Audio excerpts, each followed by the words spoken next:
Ladies and gentlemen, how's it going? Once again, I'm Nev from Nev's Tech Bits, and today I managed to pull something right out of the 80s. Take a look at this box. Solosound 2 infrared cordless headphone headset. Listen privately in full stereo to TV, VCR, stereo, radio, compact disc, oh, mon Dieu, without disturbing others. So, compact disc, I keep forgetting that those things actually existed back in the 80s because I didn't really see them until the 90s. Anyways, look at that. We don't even have actual pictures. We have beautiful paintings of people enjoying these headsets. Look, they even look weird on the paintings. They knew they couldn't get a picture of this thing because they knew it would just look too crazy. Look at how look at that. You never see that box for anyone. It looks like very Tron-like. Arkon. Never heard of that name before. The headset IR400. I'm just thinking that this is from the 80s because it looks very 80s. Yeah. So, let's get right into it, shall we? So it looks like it definitely has been opened. This is the kind of thing that carries many little pieces. Very, very kind of flimsy. Lots of kibble that you have to attach and keep handy and keep in the right places all over. Man, oh, so as soon as I get this thing open, I'm hit with the smell of 80s electronics. What's this? What's this? An adapter? Okay, that's interesting. I guess if you want to listen to this in the European type, yeah, old school European, I suppose. Oh, I mean, so there's some particular smells, like, you know, if you're dealing with an old RC car, let's say about in the $10 or $20 range, the motor gives a particular smell, but old 80s electronics definitely have a smell all of their own, and this thing is reeking of it. Look at how awesome these are. Check it out. Not bad. Arkon stereo cordless. Very nice. Hopefully no one left any batteries in these for... Oh, batteries. Awesome. Please don't be. Oh, these are newer heavy-duty ones, too. That's interesting. Well, I bet nobody used this for a long time, and that bump was probably enough to break them. Back in the day, in the 80s, headsets did not last very long, and you paid through the nose to get them. Oh, check that out. That'd be good for people who are kind of deaf in one ear like me. You can move the power up and down on one or the other. Maybe if you want to tune your wife out, you turn it up.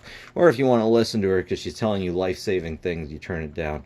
You can tighten it and loosen it right here. Okay. I have to figure out exactly what that's for. Got the adapter right now. We got the unit right here. That's where the power would go. Battery power, mono. Why would you have it in mono when you can have stereo? External mic. Maybe that's so that if somebody wants to talk to you while you're on that, you plug that in. Actually, I did that with my wife when we shared the same common room.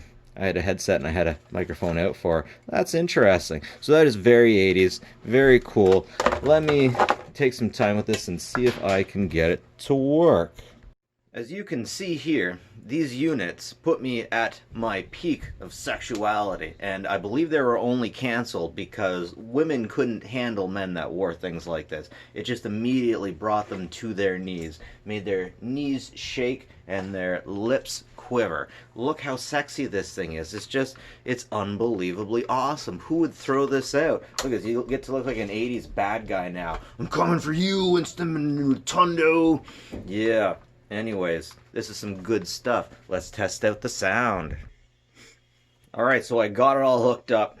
I can't hear anything out of one side, and the other side is just 1980s static. It's been so long since I've heard that. It hits me right in the nostalgia. But, pretty sexy, eh? I'd like to say that this makes me the sexiest beast in the multiverse. And I'm probably going to be wearing this for Halloween. No joke. I swear, in the 80s, when you got one of these, 5 days after you bought it, one set would not work. Oh, it's making a ticking noise now. I have it on backwards. Now the other side works. Oh, wait. Anyways, nothing says 80s. Oh, wait. It's working. It needed to warm up. That's some pretty cool stuff, ladies and gentlemen. Just needed to put my glasses on. Now it's working. I can't hear a thing without my glasses, apparently. So this might have been high technology back then, but these days we can always find something like this, or at least part of something like this, kicking around at a secondhand store at any given time. The 80s aesthetic of it is just beautiful. It's to die for. I love it. It just looks so 80s, and it brings the 80s back to us. Of course, it's worked with infrared, and the infrared information is beamed right to this unit right here. The interesting thing about it being infrared means it works the exact same way as your remote control to your TV or DVD player. If you still got one of those, it would work that way. So if light was to no longer enter this area, the unit would not work at all. It's definitely interesting how it has a left and right balance. I've never seen that on a headset quite like this before. The unit itself, as far as it works, it's like, does anyone really care anymore? You know what? This is almost like the first version of the AirPods, isn't it? It's wireless. That's it. It's not infrared. You don't really need a base station, but geez, this is basically your first version of your AirPods. AirPods for the 80s. My goodness. Ladies and gentlemen, this is just high technology. High tech. The funny thing is that Bluetooth, I'm pretty sure that's what AirPods use. Bluetooth was invented in the 80s also. Man, it's just, it's amazing. It's amazing. I love the 80s-ness of it. It's just so camp. It's perfect. And that's that. That's that. Anyways, ladies and gentlemen, have a good one. That's it from me. Never from Nest Tech, but like and subscribe if you like this stuff. It's always appreciated. And as always, folks, take care of each other.